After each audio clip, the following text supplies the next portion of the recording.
Good morning students, I am MRK. Today 12th Maths class chapter 5 2-dimensional analytical geometry exercise 5.2 very important sum 4 அதாவது type of parabola வந்து ஏதாவது ஒரு parabola கொடுத்து find சொல்லி vertex focus equation of lattice rectum directrix length of lattice rectum axis இந்த மாதிரி கேட்பாங்க.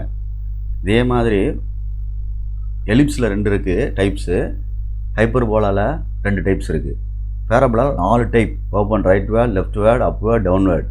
Okay good. இதில் இப்போ பேரபோலா பற்றி பார்க்க போகிறோம். ஓகே, எந்த பேரபோலா அப்படின்றது நம்ம டைப் ஆஃப் பேரபோலா அப்படின்றது கண்டுபிடிப்போம். முதல்ல ஒயிட் கிவன் ஈக்குவேஷன் வந்து முதல்ல எடுத்துக்கோ. Y square minus 4y minus 8x plus 12 equal to 0. இதில் ஒய் ஸ்கொயரோட ஒய்யை சேர்த்துக்க, ஏற்கனவே கம்பைன்ட் ஆகி தான் இருக்குது, அப்படியே வச்சுக்கலாம். Okay students good. மற்ற ரெண்டு அங்கிட்டு கொண்டு போயிரு. மைனஸ் 8x அங்கிட்டு போனால் ப்ளஸ் 8x, மைனஸ் ப்ளஸ் 12 அங்கிட்டு போனால் மைனஸ் 12. Okay students good. இப்போ அடுத்து ஒய் ஸ்கொயர், ஒய்க்கு பக்கத்தில் என்ன நம்பர் இருக்குதுன்னு பாரு, 4 இருக்குது. இந்த எழுதுறதுல அந்த 4, இந்த 4-ஐ எந்த நம்பர் இருந்தாலும் சரி 2ஆல் தான் டிவைட் பண்ணணும். 2ஆல் டிவைட் பண்ணோம்னா 2ஆல் டிவைட் பண்ணால் 2 தான் கிடைக்கும். இதை ஸ்கொயர் பண்ணோம்னா 4. இந்த 4-ஐ வந்து இங்கே ஆட் பண்ணிடணும். அதே மாதிரி இந்த ரைட் ஹேண்ட் சைட்லேயும் ஆட் பண்ணிக்கிறணும், ரெண்டு சைடும். அப்படி இல்லைன்னா இங்கே ஆட் பண்ணி சப்ராக்ட் பண்ணிக்கிறணும் லெஃப்ட்டில், அப்படி போத்தில். இல்லைன்னா ரைட் சைடு லெஃப்ட் சைடில் ரெண்டுலேயும் ஆட் பண்ணிக்கிறணும். Okay good. இப்போ ஒய்க்கு ஒய், இங்கே மைனஸ்க்கு மைனஸ், இந்த நம்பர் இங்கே எழுதணும். இங்கே அடித்து வந்த நம்பர் இருந்தால் இந்த 2, இந்த 2-ஐ தான் இங்கே எழுதணும். எழுதி a மைனஸ் b ஹோல் ஸ்கொயர்னு செட் ஆகும். மேலே ரிவர்ஸில் போய் பார்த்தீங்கன்னா அந்த மாதிரி ஆன்சர் கிடைக்கும். ஓகே, இதில் 8x ரெண்டையும் சப்ராக்ட் பண்ணால் என்ன வந்துடும், மைனஸ் 8. 8-ஐ வெளியே எடுத்துட்டோம்னா என்ன வந்துடும், எக்ஸ் மைனஸ் 1. குட். இங்கே என்ன இருக்குது, ஒய் மைனஸ் 2 ஹோல் ஸ்கொயர். இது எந்த டைப்பில் வந்து கம்பேர் பண்ணி பார்க்கையில் capital y square equal to plus இந்த இடத்துல, அப்போ ப்ளஸ் 4a கேபிட்டல் எக்ஸ் அப்படின்னு அர்த்தம். இது ஓப்பன் ரைட் வேர்ட் அப்படின்னு அர்த்தம். இதுக்குள்ளே ஃபார்முலாஸ் ஃபுல்லாக நீ எடுத்துக்கிறணும். இது வெர்டெக்ஸ் அப்படின்றது v 0,0. ஓகே ஸ்டூடெண்ட்ஸ், ரைட் சைடில் ஓப்பன் இந்த சைடில் இருக்குதுல, இதில் வந்து ஃபோக்கி, இது எக்ஸ் ஆக்சிஸ், இது ஒய் ஆக்சிஸ்.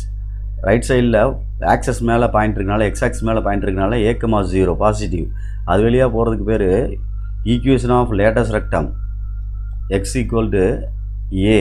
இங்கிட்ட ஆப்போசிட்டில் அதே லென்த்தில் போகிறது x equal to minus a. அடுத்து லென்த் ஆஃப் லேட்டஸ்ட் ரெக்டம் அப்படின்றது LLR அப்படின்னு சொல்கிறது 2a. ஓகே ஸ்டூடெண்ட்ஸ், இதுக்கு ஆப்போசிட்டில் வந்து ED, ஈக்குவேஷன் ஆஃப் டைரக்ட்ரிக்ஸ். இதில் என்னென்ன கேட்டிருக்கோ அதை ஃபுல்லாக கண்டுபிடிக்கணும். வெர்டெக்ஸ் கேட்டிருக்கு, ஃபோக்கஸ் கேட்டிருக்கு, equation of directrix, length of latus rectum கேட்டிருக்கு. இதை ஈக்குவேஷன் லேட்டஸ்ட் ரெக்டம் தவிர. சரி ரைட். இப்போ ஒய் கம்பேர் பண்ணையில் capital y equal to small y minus 2. Okay y minus 2 பார்த்து பொறுமையாக, y minus 2. Good. Capital x is equal to small x minus 1. அப்போ 4a equal to 8. இந்த கம்பேர் பண்ணையில் இதுக்கு இது கம்பேர் பண்ணோம்னா இதை அப்படியே எடுத்துக்கிறணும். இதுக்கு கம்பேர் பண்ணையில் இந்த இது ஆன்சர் ஒய் ஸ்கொயர் விட்டுட்டு பார்க்கையில் இதுக்கு X minus 1.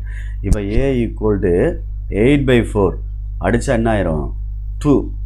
a equal to 2. இதுதான் ஒரு ஆன்சர். கையை எடுக்காமல் இது வரைக்கும் நம்ம செஞ்சிடணும் தம்பி.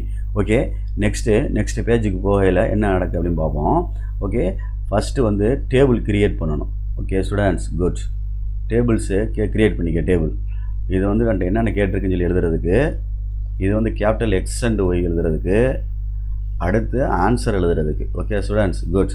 இது வந்து ஃபஸ்ட்டு 1 இங்கே எழுதிக்குவோம். ரெஃபர் டுன்னு எழுதுவாங்க சில பேர் வித் ரெஸ்பெக்ட் டுன்னு எழுதுவாங்க. உன்னுடைய விருப்பம் எப்படி வேணாலும் எழுதிக்கோ. ரெஃபர் டுன்னு எழுதினாலும் சரி, refer to capital x and y அப்படின்னு எழுதுவாங்க. சென்டென்ஸு ஃபுல்லாக எழுதிக்க. அதே மாதிரி ரெஃபர் டு இல்லை வித் ரெஸ்பெக்ட் டுன்னு எழுதுவாங்க. Refer to small x and y அப்படின்னு எழுதிக்கோ. Okay students, small x and y. இப்போ capital x is equal to small x minus 1. இந்த சைடு வந்தால் capital x plus 1 equal to small x அப்படின்னு எழுதிக்கிறணும். இதை ஒரு பாக்ஸ் போட்டு கரெக்ட் பண்ணி வச்சுக்கோ, தேவைப்படும். ஃபஸ்ட்டு எக்ஸ் தான் எழுதணும். Capital y is equal to small y plus y minus 2. இந்த இடத்துல -2 வரணும். y -2 அப்போ இந்த சைடு போச்சுன்னா capital y plus 2 equal to small y அப்படின்னு தான். இதையும் ஒரு பாக்ஸ் போட்டு கவர் பண்ணிக்க. Okay students, good. ஃபஸ்ட்டு ஒன்று இப்போ நான் கண்டுபிடிக்க போகிறேன், வெர்டெக்ஸ் கண்டுபிடிக்க போகிறேன். வெர்டெக்ஸ் அப்படின்றது ஒரு முனை தான் வரும், ஆரிஜின் வழியாக போகிறது. இது ஃபஸ்ட்டு பேசிக்காக உள்ளது. அதை அப்படியே கன்வெர்ட் பண்ணணும் ஒரிஜினல் படத்துக்கு. இந்த இடத்துல இது கேபிட்டல் எக்ஸ், இது கேபிட்டல் ஒய் அப்படின்னு அர்த்தம். இதை கொண்டு இதில் 0 சப்ஸ்டிட் பண்ணோம்னா 1 கிடைக்கும் ஆட் பண்ணையில். நெக்ஸ்ட் இந்த கேபிட்டல் ஒய்யை கொண்டு இதில் அப்ளை பண்ணோம்னா 2 கிடைக்கும். இதுதான் வி அப்படின்றது வெர்டெக்ஸ் ஒரிஜினல் ஆன்சர். அடுத்து வந்து வெர்டெக்ஸுக்கு அப்புறம் ஃபோக்கி அப்படின்னு கண்டுபிடிக்கிறேன். ஃபோக்கஸ் அப்படின்றது, ஃபோக்கினா ஃப்ளூரல், ஃபோக்கஸ். எஃப் பாயிண்ட் நம்ம எழுதியிருக்கோம் ரைட் சைடு ஓப்பனு, A,0, அப்போ 2,0 ரைட்டா. அப்போ இது கேபிட்டல் எக்ஸு, இது கேபிட்டல் ஒய். இதில் அப்ளை பண்ணையில் 2 + 1 3, 0 கொண்டு போட்டோம்னா இந்த ஒய்யில் 2 வந்துடும். அப்போ என்ன கிடச்சிரும், எஃப். சில பேர் இது எஸ்ன்னு போடுவாங்கடா தம்பி, பார்த்துக்குங்க. Focus equation of directrix. Focus வழியாக போகிறதுக்கு பேர் ஈக்குவேஷன் ஆஃப் லேட்டஸ் ரெக்டம், செவ்வகலத்தின் சமன்பாடு. ஆப்போசிட்டில் போகிறது தான் இயங்கு வரையின் சமன்பாடுன்னு சொல்லுவாங்க, இயக்கு வரையின் சமன்பாடுன்னு சொல்லுவாங்க. Equation of directrix. இந்த ஏ வந்து எதுக்கு எழுதியிருக்கோம்னா x = ஏன்னு எழுதியிருக்கோம். அப்போ x = ஏ அப்படின்றது ஈக்குவேஷன் ஆஃப் லேட்டஸ் ரெக்டம். அப்போ x = -a அப்படின்றது தான் ஈக்குவேஷன் ஆஃப் டைரக்ட்ரிக்ஸ். குட். அப்போ x = -2. அப்போ எக்ஸுக்கு பதிலாக -2 அப்ளை பண்ணோம்னா ஸ்மால் x = -1 உள்ளே கொண்டு வந்தோம்னா x + 1 = 0. Okay students, good. அடுத்து லென்த் ஆஃப் லேட்டஸ் ரெக்டம் அப்படின்னு சொல்லல, LLR, L = 2a அப்படின்னு அர்த்தம். 2 × 2 அப்படின்னு சொல்லல என்ன வந்துடும், 4 அப்படின்னு ஆயிரும். இங்கேயும் அதே மாதிரி என்னது, கான்ஸ்டன்ட் வேல்யூ தான், மாறாது, 4. ஓகே ஸ்டூடெண்ட்ஸ், வேறு எதுவும் கேட்டிருக்கான்னு பார்த்துக்க. ஆக்சஸ் கேட்டால் இது எக்ஸ் ஆக்சிஸில் உட்காந்துருக்க படம். இதில் கர்வுக்குள்ளே என்ன இருக்குன்னு பாரு, அது எக்ஸ் ஆக்சிஸ். அதனால் எக்ஸ் ஆக்சிஸ் சொல்கிறான், y = 0 போட்டு ஈக்குவேஷன் எடுக்கணும். தேவைன்னா ஈக்குவேஷன் ஆஃப் லேட்டஸ்ட் ரெக்டம் கேட்டால் தனி தான் எடுத்துக்கிறணும். Okay students, thank you. கேர்ஃபுல்லாக படிச்சுக்க. 5 mark questions very important. Okay students, okay, மறந்துடாத. Very good, thank you.